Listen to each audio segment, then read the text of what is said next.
Hi guys, my name is Finlay McHugh. I am one of the performance coaches here at Absolute Health and Performance. We've got the Melbourne Marathon coming up in the not too distant future, so today I'm going to be discussing some factors that influence running performance and in particular running economy.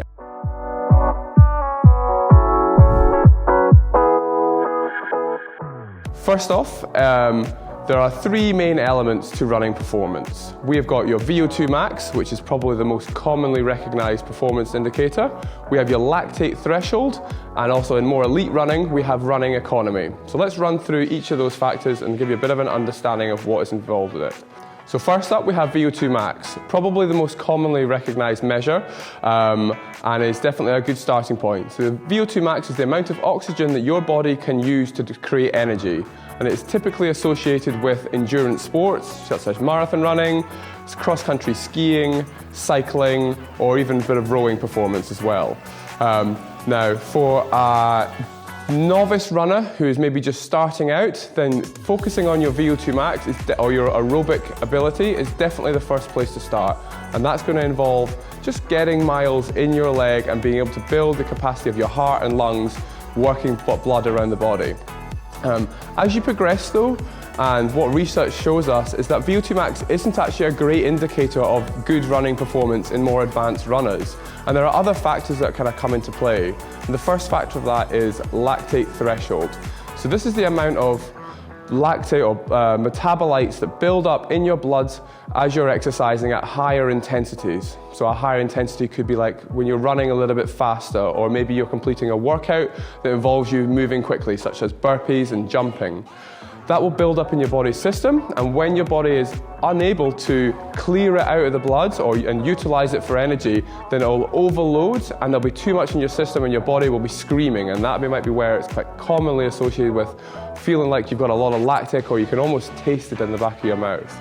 So being able to utilize that as an energy source is another way that you can improve your running performance. And that can be done through slightly higher tempo running, so running faster than you would for your running pace, and it's definitely something you should think about putting into your training program. What I'm here today to discuss is running economy. So this is the amount of oxygen that your body is required to use to run at a certain pace. And if you're able to use less oxygen and to run at, let's say, 16 kilometers an hour, then you're going to have that little bit extra left over. Now, what influences running economy? So there are about 5 or 6 different factors that influence running economy. So we've got your genetics there. So it could be your fiber type, whether you are particularly a fast twitch, so you've got lots of really strong muscles, or whether you have more slow twitch that can kind of keep moving. Things like your anthropometrics, so your body size. We have seen kind of East African runners, they are almost perfectly built for endurance running, as they have very slight frames, narrow hips. They have the majority of their body weight is around their hips, and then it narrows off towards their calves and their feet.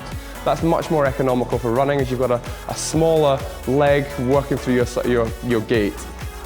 Other factors that influence performance could be your clothing and your footwear. So if you're wearing particularly heavy clothing when you're out running, then it's going to require a lot more energy for you to move. And footwear is particularly important. We've all seen that Nike are producing shoes at the present time that have better cushioning and are a little bit more streamlined, so you can bounce off the floor, and all that energy you create is able to be translated into the ground, and you can run a bit quicker with a little bit less effort as well. But there are some things that you can influence in your training and really make a big impact on your running performance. So 2 real key things that you can work on is either your strength or your plyometric ability. So let's start with strength. Being strong is really key for 2 factors in running.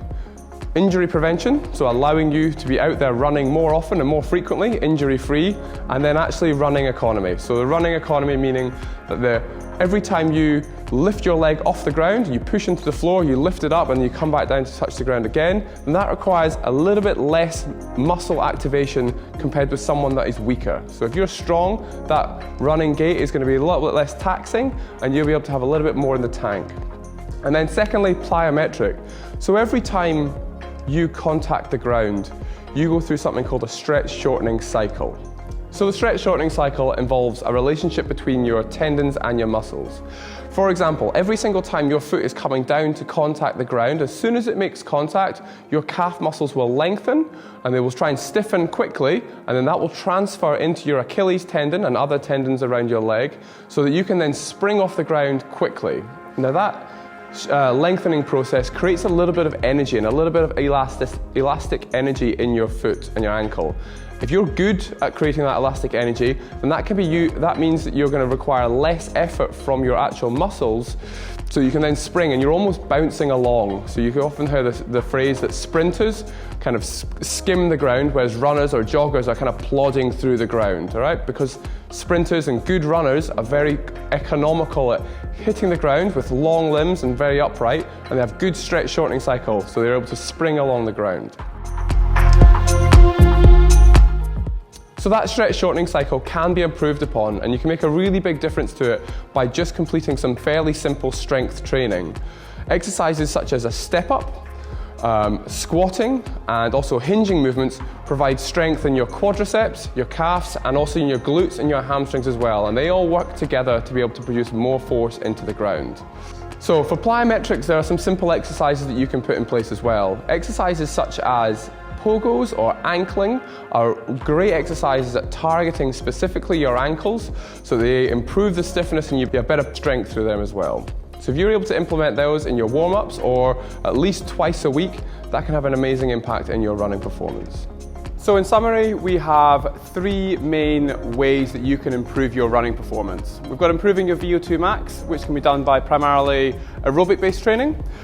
We have improving your lactate threshold, which can be done by primarily increasing the tempo of your runs and pushing yourself that little bit further.